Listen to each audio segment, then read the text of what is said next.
The moment I sat alone at the empty Christmas table, surrounded not by laughter and family, but by silence, I felt something inside me finally break. They hadn't even bothered to call. No explanation, no apology. I spent the holiday watching the clock, feeding myself false hope with every passing hour. But when they showed up a week later, not with belated greetings, but with desperate pleas for help, I was no longer the same woman. I was a woman who had learned the value of her time and of her love, and this time I had a lawyer and a plan.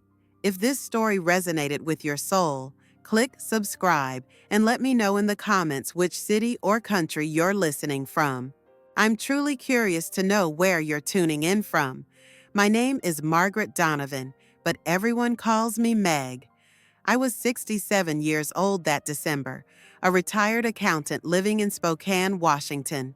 I had spent my life immersed in numbers, balancing books for small businesses and families alike, and I had been good at it, reliable, thorough, dependable.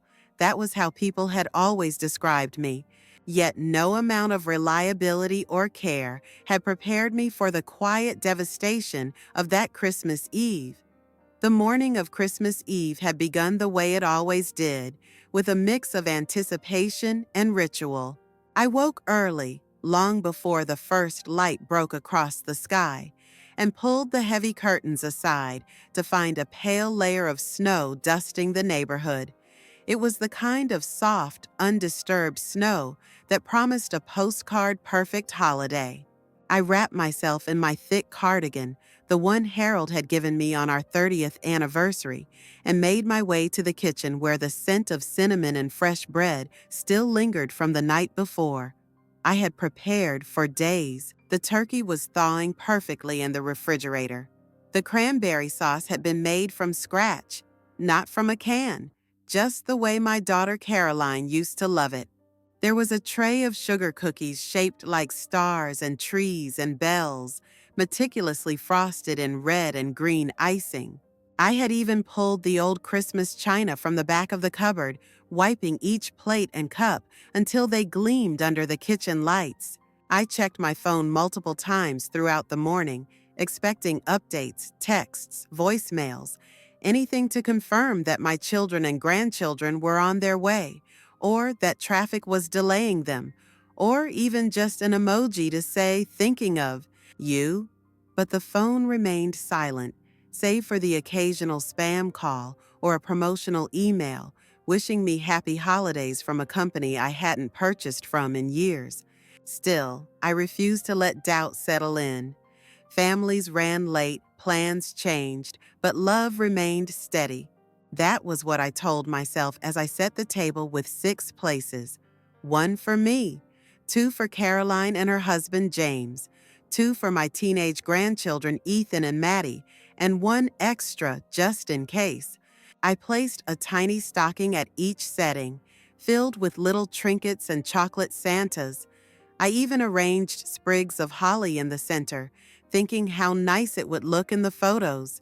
I dressed carefully that afternoon, choosing a dark green sweater embroidered with a small gold star over the heart, a pair of black slacks, and the pearl earrings Harold had given me the Christmas before he passed away. I dabbed a little perfume on my wrists, a habit from another time when holidays meant company and laughter. I wanted to look my best, to show them they were coming home to someone who still cared, who still remembered. As the day wore on, the sky turned a deeper shade of blue, and the snow outside thickened, frosting the world in silence. I moved around the house, lighting candles, playing old Christmas records that popped and crackled on my vintage player. The house felt warm and inviting, filled with the smells of roasting turkey, baking bread, and sweet spices. At 4 o'clock, I began to worry.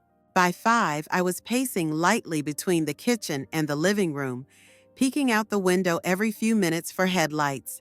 At 6, I sat down at the table, the food laid out like an offering, steam curling into the air. By 7, I knew. They were not coming. No call, no text, no explanation. I sat at the head of the table, the only living soul in a room meant for celebration, staring at the candles flickering weakly against the growing darkness. I watched the wax melt and pool at the base, drip by drip, as if the house itself were weeping. I ate a small slice of turkey to keep up appearances, cutting it into neat pieces that I barely tasted. I forced a sip of wine, feeling it burn down my throat in a way that had nothing to do with alcohol.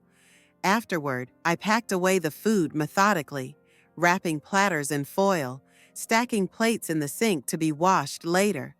I didn't cry. I told myself there would be time for that later, if I needed it.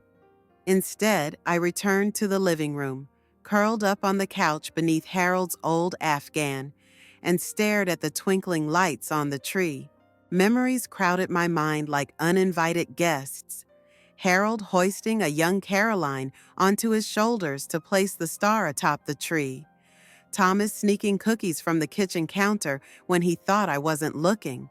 Maddie, barely 5, belting out Christmas carols with unrestrained joy. Ethan's laughter as he tore open a model train set one snowy morning. They were all echoes now, shadows dancing against the walls. Sometime around midnight, my phone buzzed. For a breathless moment, hope flared so brightly in my chest that it almost hurt. It was a mass text from Carolyn. "Merry Christmas, everyone," with a picture of their family smiling by another tree. One not in my house. They hadn't forgotten Christmas. They had just chosen to spend it without me. I sat there, staring at the screen, until the image blurred through the tears I hadn't meant to shed. I turned off the phone and set it face down on the coffee table. Outside, the snow continued to fall, covering the driveways, the roads, and the dreams I had so carefully built for this day. I realized then that it wasn't anger that filled me. It was clarity. They had drawn their lines. And now, for the first time in my life, I would draw mine. Tomorrow would not find me sitting at this same table, hoping for crumbs of affection. Tomorrow, I would begin to reclaim the life I had given so freely to people who no longer saw its value. But for tonight, I allowed myself to sit quietly in the presence of my own company. I was not lonely. I was simply alone. And that was something I could learn to live with. The morning after Christmas arrived with a brutal honesty that I could not escape. There were no presents to open, no joyful shouts from children, no smells of cinnamon rolls baking in the oven. The only sounds were the mechanical hum of the heater kicking on and the soft groan of the old house settling into another cold winter day. I moved slowly through the house, my body stiff from a night spent curled on the couch, still wearing the green sweater and pearl earrings I had donned with such foolish hope the day before. I made myself a pot of coffee out of habit more than desire. The bitterness of the brew filled the kitchen as I stood there, staring out at the snow-blanketed yard. My breath fogged the window pane as I leaned closer, tracing invisible patterns with my fingertip. The world outside looked untouched, perfect even, but inside the house and inside my heart, there was only hollow emptiness. I wandered into the living room and sat down at the small secretary desk that Harold had given me on our 25th wedding anniversary. It had been gathering dust for years, crowded by newer furniture and forgotten in the rush of daily life. Now, in the quiet aftermath of disappointment, it beckoned to me like an old friend. I pulled open the top drawer and found it just as I had left it, a neat stack of envelopes tied together with a red ribbon. Birthday cards, holiday greetings, handwritten notes from years gone by. I untied the ribbon with shaking fingers and began to sort through them. There were cards from Caroline, bright and colorful, filled with promises to visit soon, apologies for being so busy, declarations of love signed with a flourish. There were letters from Thomas, always shorter, more practical, but no less affectionate in their clipped phrases. "Thanks for everything, Mom. Couldn't have done it without you. I found crayon drawings from Maddie and Ethan when they were small, the stick figures always smiling, always with exaggerated hearts drawn over their heads. Each piece of paper felt heavier than the last, weighted with memories that now tasted sour on my tongue. Promises, so many promises, to visit more often, to call every Sunday, to come spend holidays together, just like old times. They had meant them once, I was sure of that, but time had eroded those promises like wind wears down stone, slowly, imperceptibly, until only a vague memory remains. I sifted deeper into the drawer and found a manila envelope labeled House Documents. Inside were copies of the loan I had co-signed for Caroline and James when they bought their second home. Another folder held the promissory note from Thomas, dated 7 years back, when he had started his first business venture and needed seed money to get off the ground. I remembered the meetings with the bank, the rush of pride I had felt helping my children take bold steps into their futures. I had done it willingly, without hesitation, because that is what mothers do. They give even when no one asks. They hope even when there is no guarantee. They believe even when doubt creeps in. I sat back in the chair, holding the documents loosely in my lap, and felt a strange detachment settle over me. It was as if I was reading the story of another woman's life, someone who had given everything and had been left with nothing but scraps of old paper and broken assurances. The kettle whistled in the kitchen, sharp and shrill, pulling me out of my thoughts. I rose and made myself another cup of coffee, though the first had barely been touched. The ritual of it comforted me, a reminder that some things could still be controlled, even if the bigger pieces of my life had slipped beyond my grasp. I sat at the kitchen table with my mug and stared at the now wilting poinsettia centerpiece.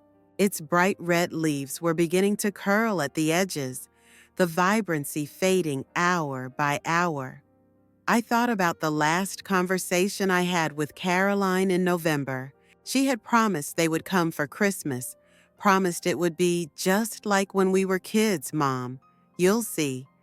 And I had believed her, just like I had believed Thomas when he said he would pay me back in a year, maybe 2 at the most. Just like I had believed James when he assured me they would visit every month once the new baby came. Just like I had believed them all when they said I would never be alone. But promises, I realized, are easy in the saying and hard in the keeping. Outside, the wind picked up, whistling through the eaves and sending flurries of snow dancing across the street. I watched as the gusts battered the carefully built snowbanks, reshaping them without mercy, wiping away the careful work of hands and shovels as if it had never existed at all. It was a fitting metaphor. I had built my life around them, laid down my love and my sacrifices brick by brick, believing it would create something permanent, something unshakable. But in the end, it had been as fragile as snowdrifts under a winter wind. By mid-morning, I packed the Christmas decorations away. I wrapped the ornaments carefully in tissue paper, placed them into their bins, stripped the tree bare, and wrestled it back into its box. I vacuumed up the fallen needles, wiped down the shelves where garlands had hung. Every action felt like an exorcism, a way to reclaim the space that had been saturated with so much unmet hope. When I finished, I stood in the center of the empty living room and took a deep breath. It was time to stop mourning promises that had been scattered like ashes to the wind. It was time to start making promises to myself. Small ones, perhaps, simple ones, but promises I intended to keep. It was the last Friday of December, the air outside brittle and sharp with cold, the kind of cold that seeped into the walls and settled deep into your bones no matter how high you turned up the heat. I had spent the morning rearranging my bookshelves, something I hadn't done in years. There was a strange comfort in handling the old hardcovers, dusting each spine, and finding small forgotten notes tucked between the pages. A recipe in my handwriting, a shopping list from a decade ago, a pressed flower that crumbled the moment I touched it. I was halfway through alphabetizing the mystery novels when I heard a knock at the door. It startled me. No one visited without calling anymore, not in this world of text messages and social media updates. I wiped my hands on my jeans and moved toward the door, peeking through the narrow sidelight window. Standing there, shifting uncomfortably from foot to foot, was my son, Thomas. His wife, Christina, stood slightly behind him, arms crossed tightly over her chest, her expression guarded. For a brief, foolish second, my heart lifted. Maybe they had come to apologize. Maybe they had realized what they had done and wanted to make amends. Maybe Christmas had weighed on their consciences more than they had let on. I unlocked the door and opened it slowly, the winter air rushing past me into the warm hallway. Thomas smiled, but it was a thin, nervous smile that didn't quite reach his eyes. "Hi, Mom," he said, his voice too loud, too bright. "Thomas." "Christina," I said, stepping aside to let them in. They entered hesitantly, like guests, unsure of their welcome, their eyes darting around the living room as if assessing the changes since their last visit. Christina's gaze lingered on the empty space where the Christmas tree had stood just days before, her mouth tightening slightly before she turned her attention back to her husband. We stood there in an awkward triangle, the silence thick enough to touch. "Can we sit down?" Thomas asked finally. I nodded and led them to the living room, settling into my usual armchair while they perched together on the couch, close but not touching. Thomas leaned forward, elbows on his knees, his hands rubbing together as if he could warm himself by friction alone. "I'm sorry to drop in like this," he began, and I could hear the rehearsed cadence in his voice. "We wouldn't bother you if it wasn't important." I waited. He shifted again, glancing at Christina, who gave him a barely perceptible nod. "The thing is," he continued, "I'm in a bit of trouble." "We're in trouble." Christina's jaw tightened, but she said nothing. I stayed silent, letting the weight of their own words settle between us. Thomas took a deep breath. "You know the business I started a few years back, the landscaping company?" Of course I knew. I had helped him with the initial investment, liquidating part of my retirement savings so he could buy equipment and hire a crew. I had signed the papers without hesitation, trusting in his dreams the way only a mother could. "Things have been rough," he said, choosing his words carefully. "We hit some financial snags, made some expansions that didn't pan out, and now—" He paused, his throat bobbing as he swallowed. "Now there's a lawsuit." Christina shifted uncomfortably beside him, avoiding my gaze. I waited, still saying nothing. "A client is suing us for breach of contract," Thomas said, his voice dropping to a whisper, as if saying it quietly would lessen the blow. "And if we lose, we could lose everything. The house, the business, everything." I let the words hang in the air. Not once had he mentioned Christmas. Not once had he asked how I was, whether I had been alone, whether I had been hurt. He was here because he needed something, not because he missed me, not because he regretted leaving me alone at the holiday table, because I was a resource, a means to an end. "We need a lawyer," Christina said, breaking her silence.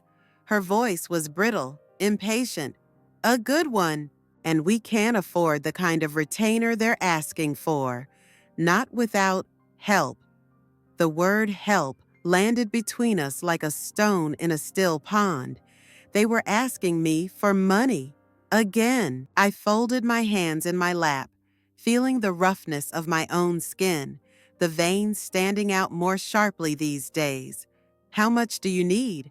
I asked, my voice so calm it startled even me. Thomas brightened, mistaking my composure for willingness. "About 20,000 to start, maybe more if it goes to trial."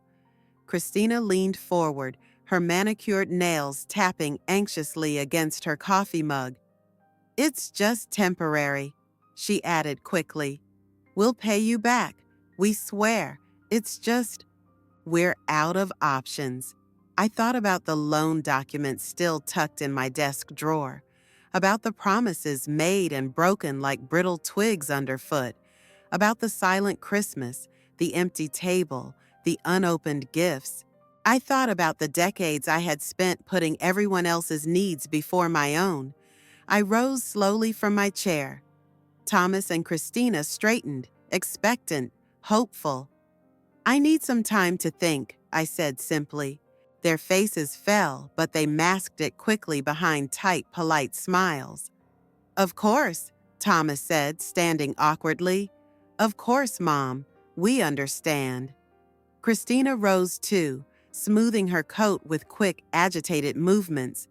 "We just hope you'll think fast," she said, her voice clipped. "There's a deadline for filing responses." I nodded, but said nothing more. They shuffled to the door, murmured quick goodbyes, and disappeared back into the cold. I closed the door behind them and leaned against it for a long moment, the cold wood pressing into my back. This time, I would not rush to save them. This time, I would think. This time, I would choose myself. After they left, I stood motionless for what felt like hours, though it was probably only a few minutes. The house was silent again, but it was not the soft, peaceful silence I had learned to welcome. It was the heavy, oppressive kind that wrapped around my shoulders like a wet, suffocating blanket. I finally pushed myself away from the door and wandered back into the living room, unsure of what to do with myself. I sank into the old armchair, the same one Harold used to claim every evening with a book in one hand and a glass of iced tea in the other. I closed my eyes and let the memories of him wash over me, small flashes of a life that felt impossibly far away. Harold, who had always told me that love was about showing up, even when it was hard. Harold, who had been there for every milestone, every stumble, every Christmas morning, never once making me feel like a burden. The betrayal of my children stung deeper because it stood in such stark contrast to the life Harold and I had built together. Love had always been an action to me, not a sentiment. It had been nights spent nursing sick children, mornings spent packing lunches while running late for work, weekends surrendered to soccer games and piano recitals. It had been saving for college instead of taking vacations, covering emergencies they never even knew about, standing in the shadows so they could shine in the spotlight. I had believed, naively perhaps, that kind of love would be repaid in kind someday. I reached for the old ledger I kept tucked under the coffee table, the one where I tracked my personal finances with the same precision I had once offered to my clients. I flipped through the pages, tracing the careful, neat handwriting that documented every dollar lent, every expense covered, every sacrifice made in the name of family. The numbers stared back at me like silent accusations. The down payment for Caroline and James's first house. The car repairs for Thomas when he couldn't afford them. The medical bills for little Ethan when Christina's insurance had lapsed. I had paid and paid and paid, and not once had I kept score in my heart. But the ledger told a different story, one I could no longer ignore. I closed the book and set it on my lap, running my hand over the worn leather cover. I felt a strange mix of grief and anger rising in my chest, not because I regretted helping them. I had done it willingly, out of love, out of a sense of duty that felt as natural to me as breathing, but because they had come to see my love not as a gift, but as an obligation. They had come to believe that no matter how much they took, I would always be there to give more, I leaned my head back against the chair and stared at the ceiling, the old wooden beams dark against the white paint. Somewhere along the way, the meaning of love had been lost, twisted into something transactional and hollow.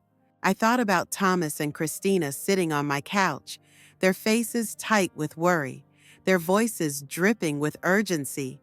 They hadn't come to reconnect. They hadn't come to offer apologies. They had come because they needed another withdrawal from the bank of my life. The realization hit me harder than I expected. Love should never be measured in dollars and cents. But here I was, holding a ledger that said otherwise. I rose from the chair and walked to the window, staring out at the street below. Snowflakes drifted lazily through the air, settling on the branches of the oak tree in my front yard. The world looked so peaceful from inside, so still. Yet I knew that under the perfect white layer, life was messy, complicated, and often cruel. I turned away from the window and walked back to the secretary desk. I pulled out a sheet of paper and uncapped my pen. My hand hovered over the page for a long moment before I began to write, the words coming more easily than I had anticipated. I wrote out everything: the loans, the payments, the promises made and broken. I wrote about the Christmas Eve I had spent alone, the empty chairs, the untouched food growing cold. I wrote about the knock at my door and the hollow desperation in their voices. And then, at the bottom of the page, I wrote a simple truth I had never dared admit before. Love does not mean erasing yourself for others. I folded the paper carefully and placed it in the ledger, tucking it among the years of records like a final entry in a long, exhausting account. It was time to close this chapter, not with bitterness, not with vengeance, but with a clear-eyed understanding that loving someone did not require sacrificing yourself at every turn. I deserved better, not because I had given everything, but because I existed. I was not just a mother, a grandmother, a convenient solution to their problems. I was a woman who had earned the right to live the rest of her life without being drained dry by those she loved most. The sun dipped lower on the horizon, casting long shadows across the living room floor. I gathered the ledger, the loose papers, the remnants of years spent pouring myself out for others, and placed them gently into a box. I sealed it with a strip of tape and carried it into the guest bedroom, setting it high on a shelf where I wouldn't see it every day. It was still part of my story, but it would no longer dictate the ending. I returned to the living room and stood there, letting the silence settle around me like a protective cloak. Thomas and Christina would come back soon, expecting answers, expecting help, expecting me to be the same woman they had always known. But I wasn't, not anymore. And the next time they asked for a price, they would find that I had finally learned how to say no. The next morning, the decision settled into me like a second skin. It wasn't dramatic or fiery the way I had always imagined standing up for myself might feel. It was quieter, heavier, something closer to inevitability than triumph. I poured myself a cup of coffee, black and strong, and sat at the kitchen table, the early sunlight slicing across the room in thin, sharp beams. It lit up the corners of the house I had neglected, the dust on the windowsill, the fraying edges of the old rug. Life, after all, had gone on even when I wasn't looking closely enough.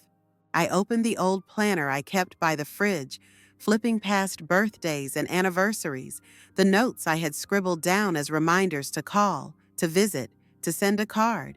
I found a clean page, drew a straight line across the top, and wrote 2 words in large, deliberate letters: New rules. The first rule was simple: no more unconditional giving. I thought about how many times over the years I had said yes automatically, how many times I had dug into my savings, canceled my plans, postponed my dreams to make someone else's easier. I thought about the missed vacations, the postponed house repairs, the quiet little sacrifices that had built up into something massive and invisible, like layers of dust settling over a forgotten piece of furniture. The second rule, love would no longer be confused with obligation. I loved Thomas. I loved Caroline. I loved my grandchildren. That was not going to change. But love did not mean forfeiting my dignity. Love did not mean being a wallet they could open when things got rough, only to be shut and forgotten again when they no longer needed what I could give. The third rule, my peace would come first. It sounded selfish even as I wrote it, but I let the words stay. I was tired of waiting for scraps of attention, tired of molding myself to fit into their busy lives. I deserved mornings spent lingering over coffee, afternoons wandering bookstores, evenings laughing with friends who called because they wanted to, not because they needed something. I closed the planner and placed it firmly back on the counter. The new rules were written, but they would mean nothing if I didn't enforce them. Around mid-morning, my phone buzzed. I stared at it for a long moment before picking it up. It was a message from Thomas. "Hey, Mom, just checking in. Have you thought about it? We really could use your help. Love you." The words sat on the screen, glowing faintly, as if daring me to respond the way I always had, with hesitation, with guilt, with that aching hope that this time would be different. But something inside me had shifted. I didn't answer right away. Instead, I took a shower, letting the hot water pound against my back, washing away some invisible residue of all the times I had said yes against my better judgment. I got dressed slowly, choosing a soft sweater and comfortable jeans. Nothing fancy, just clothes that felt like me. Then I grabbed my purse and headed out the door.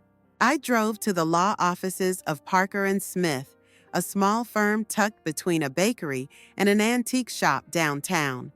I had looked them up the night before, reading reviews and making sure they specialized in estate planning and family law.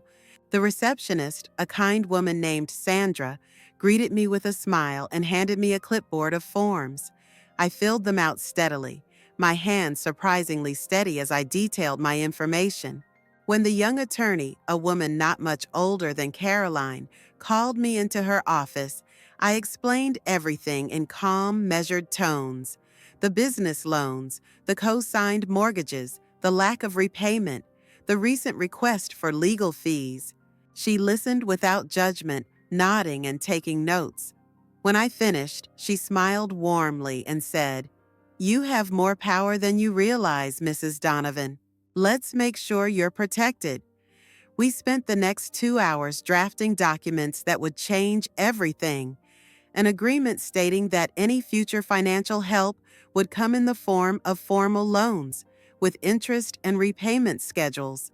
A revision to my will, removing automatic inheritances until specific conditions were met. Clear, enforceable boundaries that were no longer suggestions but requirements. As I signed the papers, I felt something unfurl inside me, something long dormant. It wasn't anger, it wasn't bitterness, it was resolve. I had given them so much out of love. Now, if they wanted my help, they would have to earn it with respect. When I returned home, the house felt different, lighter, not because anything had changed physically, but because I had reclaimed it, not the structure, but the space it held inside me. My phone buzzed again that evening. Another message from Thomas, shorter this time. "Really need to know, Mom. It's urgent." I sat down at the kitchen table, my planner open beside me. The words, "new rules," staring back at me. I typed out a response, slow and deliberate. "Thomas, I have made some decisions about how I will be handling financial matters going forward. If you and Christina are serious about needing assistance, I will need you to review a formal agreement with your lawyer. I'm happy to email it to you.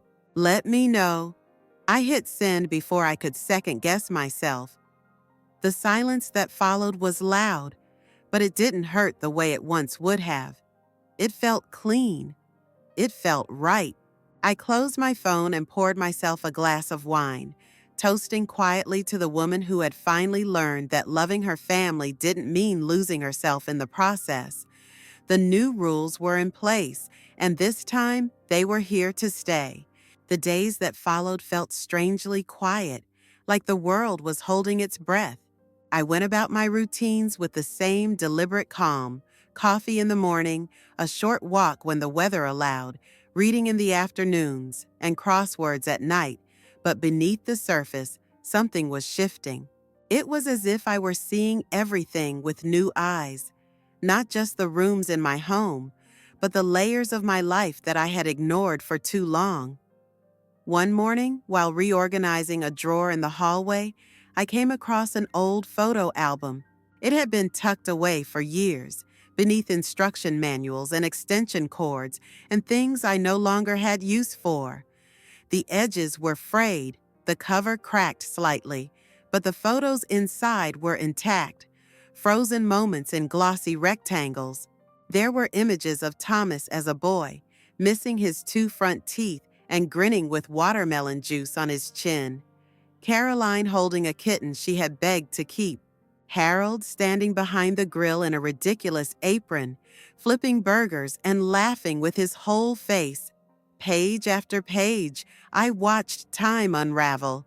Birthday parties with crepe paper and homemade cakes, camping trips with rickety tents and burnt marshmallows, vacations where we couldn't afford resorts, so we made do with lakes and packed lunches. I had forgotten how many times I had been the one behind the camera, capturing joy that I never got to be in. There was a photograph of Christmas morning from years ago, maybe 1992. Thomas sitting cross-legged in pajamas, Caroline next to him, unwrapping a box the size of her whole lap. My handwriting on the gift tag was just barely visible. To my sweet girl with all my heart. I stared at that picture for a long time. I remembered saving for months to buy them the things they had wanted that year. I had gone without new shoes, so Caroline could have that keyboard, so Thomas could have the bike. It had never felt like a sacrifice then. It had felt like love. But now, staring down at those frozen smiles, I wondered where the shift had occurred. When had giving turned into expectation? When had my love stopped being something treasured and started becoming something required? Later that afternoon, I sat down with a notepad and wrote out everything I had ever given them. Not the financials, that list already lived in my planner, but the intangibles, the sleepless nights, the job I passed on so I could be home in the evenings, the friendships I let fade because they didn't fit neatly around playdates and parent-teacher meetings, the retirement I delayed when Harold got sick, and the part-time consulting I took on afterward, just so I could help Thomas with his business loan. The list grew and grew until the lines blurred on the page and my hand cramped from writing. I sat back, staring at the black ink scrawled across the paper, stunned by its sheer weight. These were the things I had never said out loud. These were the things I had kept tucked into the quiet corners of my heart, convinced that speaking them would somehow diminish them, that love should never be tallied, that a mother gives without counting. But maybe that was part of the problem, because by not naming these things, by not honoring them, I had allowed everyone, including myself, to believe they didn't matter. That night, I had a dream about Harold. He was standing in the kitchen, stirring a pot on the stove, wearing that same ridiculous apron. He turned to me and said nothing, just smiled the way he used to when he wanted me to know he was proud. I woke up with tears on my cheeks and a strange sense of peace in my chest. It was time to stop hiding the truth from myself. The next day, I printed copies of the documents my lawyer had helped me draft. I placed them in a manila envelope and set it by the door. If Thomas asked again, I would hand it to him. If he didn't, I would move on. In the meantime, I reached out to an old friend from church, Susan, someone I hadn't spoken to in nearly a year.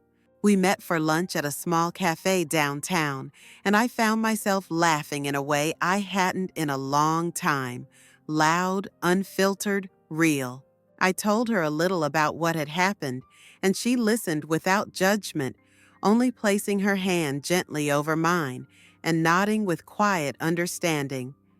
"You're not alone in this," she said softly. And she was right. So many women our age had similar stories of being forgotten, sidelined, taken for granted.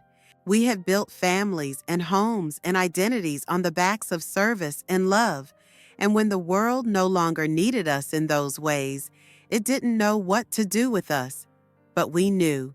We could rewrite the rules. We could find joy again. Not through their validation, but through our own choices. By the end of the week, I had made a list of things I wanted to do for myself. I wanted to take a ceramics class at the community center. I wanted to visit Portland in the spring, just to wander the gardens and smell the blooming roses. I wanted to plant sunflowers in the backyard, even though the neighbors might complain they were too tall. These were not grand ambitions, but they were mine. And for the first time in decades, I had given myself permission to chase them without guilt. I no longer needed to be needed. I needed to be whole. That was the revelation. It hadn't come with a dramatic confrontation or a final argument. It had come in the quiet, in the stillness, in the moments I allowed myself to stop performing the role of the forever giving mother and finally step into the fullness of being a woman with a voice, with boundaries, with a life still ahead of her, not behind, ahead. I hadn't heard from Thomas in nearly a week. After I sent that message about the formal agreement, the one outlining the terms and conditions of any further help, the silence that followed was almost deafening. At first, I checked my phone constantly, half expecting a response driven by anger, confusion, maybe even regret. But nothing came. No follow-up call, no email, just a blank space where his voice used to live. I won't pretend it didn't hurt. There was a part of me, an old part, deep in the marrow of motherhood, that still longed to be needed, to be consulted, to be loved unconditionally by the children I had poured so much of myself into. But that part of me was growing quieter with each passing day. Not dead, just less powerful. Like a song that used to be my favorite, but no longer brought the same emotions when I heard it. Instead of waiting, I moved forward. I went to the community center on a Tuesday morning and signed up for the ceramics class. The instructor, a gentle woman named April, wore her silver hair in a long braid down her back and spoke softly, like someone who had spent most of her life listening rather than talking. The class was filled with other women like me, some widowed, some divorced, some simply tired of being invisible. We laughed more than we talked. We made terrible mugs and lopsided bowls and clumsy vases, and we encouraged each other like we were sculpting masterpieces. Every misshapen piece of clay was celebrated because it was ours, shaped by our hands, not for anyone else, not to impress, just to create. I began to notice the small joys I had missed while I was wrapped in guilt and obligation. The way the sun warmed the hardwood floors in the living room mid-afternoon, the way my neighbor's dog barked rhythmically at the mail truck every single day, never failing, the scent of fresh oranges at the market, their skins cold and dimpled under my fingers. I hadn't realized how numb I had become until my senses began to wake up again. One afternoon, I ran into Caroline at the grocery store. It was a strange encounter, unplanned and a bit awkward. She was pushing a cart full of snacks and juice boxes, her eyes tired, her shoulders tight. She smiled when she saw me, but it didn't reach her eyes. We exchanged polite words. How are you? How are the kids? How's the house? But it was surface level, cautious. She didn't bring up Christmas. I didn't bring up the silence that had followed. It was like we were both walking on a glass floor we were afraid to crack. She mentioned something about being busy, about things being complicated lately, and I nodded, offering understanding without making space for excuses. When she asked if I wanted to come over sometime soon, I smiled gently and told her I'd think about it. I didn't owe her a yes. Not anymore. That shift felt powerful. Back at home, I went through the closet in the guest bedroom. There were still toys from when the grandkids were younger, board games missing pieces, old puzzles half assembled in boxes. I didn't throw them away. I wasn't erasing anyone. But I packed them neatly into bins, labeled them, and stored them in the garage. The room looked larger afterward. Lighter, more mine. That night, I made myself a simple dinner and ate it by the fireplace. The house was quiet, but not lonely. I had always feared this kind of silence before, as if it would swallow me whole. But now I saw it differently. It wasn't a punishment, it was a choice, a space I had created and claimed. The next morning, I received a voicemail from Thomas. His voice was subdued, even a little hesitant. He said he got my message, that he understood the new arrangement. He didn't say thank you. He didn't apologize. He simply said they were figuring things out and that they'd be in touch. I listened to the message twice, waiting for the feeling it would stir, but there was nothing sharp or bitter. Just a quiet confirmation that the road between us had changed. We were no longer on the same path. Maybe someday our roads would meet again, in a new way, with fresh intentions. But for now, I had turned off the main highway of their expectations and chosen a smaller, quieter road of my own. I started waking up earlier, not out of obligation, but because I wanted to see the sun rise over the hills beyond my backyard. I started writing again, not for anyone else, just short little reflections in a notebook I kept by the bedside. Thoughts about aging, about forgiveness, about the weight and warmth of starting over. I began to understand that my story wasn't ending. It was just changing genres. I didn't know where the road would lead. But for the first time in a long time, I was the one behind the wheel. New Year's Eve arrived with none of the fanfare I used to associate with it. No streamers, no clinking glasses at midnight, no crowding around the TV to watch the countdown in Times Square. Instead, the night moved in quietly, soft and unassuming, as snow began to fall outside my window. I stood in the kitchen, peeling apples for a pie, the rhythm of the blade against the fruit oddly meditative. The house smelled of cinnamon and cloves, and for the first time in years, I wasn't making dessert for anyone but myself. I didn't mind the solitude, not anymore. After dinner, I bundled up in a thick coat and scarf and stepped out onto the porch with a cup of hot tea cradled between my hands. The street was silent, the snow muffling every sound into something sacred. I could hear the faint crackle of distant fireworks, early celebrations echoing across town, but here, on my own steps, everything was still. The lamplight cast golden halos onto the white ground, and I stood there breathing it in. The cold, the quiet, the moment. As midnight approached, I didn't turn on the TV. I didn't call anyone. I lit a single candle on the kitchen table and sat down in front of it with my notebook. The same one I had started just a few weeks earlier, filled now with pages of unspoken thoughts and hard truths I had finally found the courage to face. I wrote the date at the top of the page, January 1st, and paused before writing anything else. There was no need for a resolution. I didn't want to make promises I couldn't keep. What I needed wasn't more pressure to change who I was. What I needed was permission to continue, to build on what had begun quietly and painfully and honestly. I wrote, "This year I will live for myself without guilt." Then I closed the notebook and blew out the candle. New Year's Day greeted me with a pale sky and a thin crust of frost over everything. I made breakfast slowly, scrambled eggs, toast with jam, and a small glass of orange juice. I played music while I cleaned the kitchen, something light and jazzy, and let myself hum along.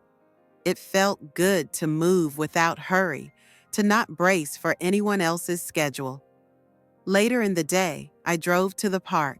The roads were mostly clear, the snow packed down by cautious tires. I parked near the trailhead and started walking, my boots crunching softly with every step. I passed families taking photos, couples holding hands, and children bundled up like colorful marshmallows racing to catch snowflakes. I watched them without envy. I didn't feel like I was missing anything. I felt like a quiet observer of a world I had once revolved around, but no longer did. Near the lake, I sat on a bench and watched the ducks huddle together in the thin sliver of unfrozen water. I pulled a thermos of tea from my bag and sipped slowly, the warmth grounding me. A woman walking her dog passed and offered a smile.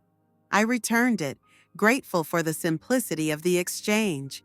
On the way home, I stopped at a small local bookstore I had passed 100 times but never entered.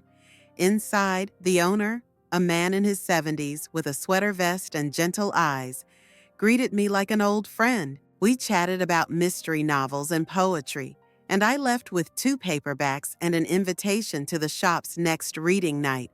I hadn't felt that kind of spark in years, the kind that whispered, "You still belong somewhere." Back home, I rearranged the furniture in the guest room, transforming it into a space that reflected who I was now. I moved a small writing desk under the window, placed a reading lamp on the corner, and filled the bookshelves with titles that had once brought me joy.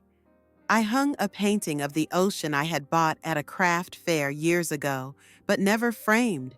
The room, once set aside for others, had finally become mine. That night, I curled up in bed with one of the books I had bought, a cup of cocoa in hand, and a cat curled against my legs. I read until the words blurred and the warmth of the blankets pulled me under. No one called, no one texted, and still, I felt full. This was not the life I had envisioned for myself when I was younger. It wasn't the life I thought I would have when I was raising children or building traditions or carving out space for everyone else. But it was mine, and in many ways, it was better, because now I chose everything in it. I chose quiet mornings and unhurried evenings.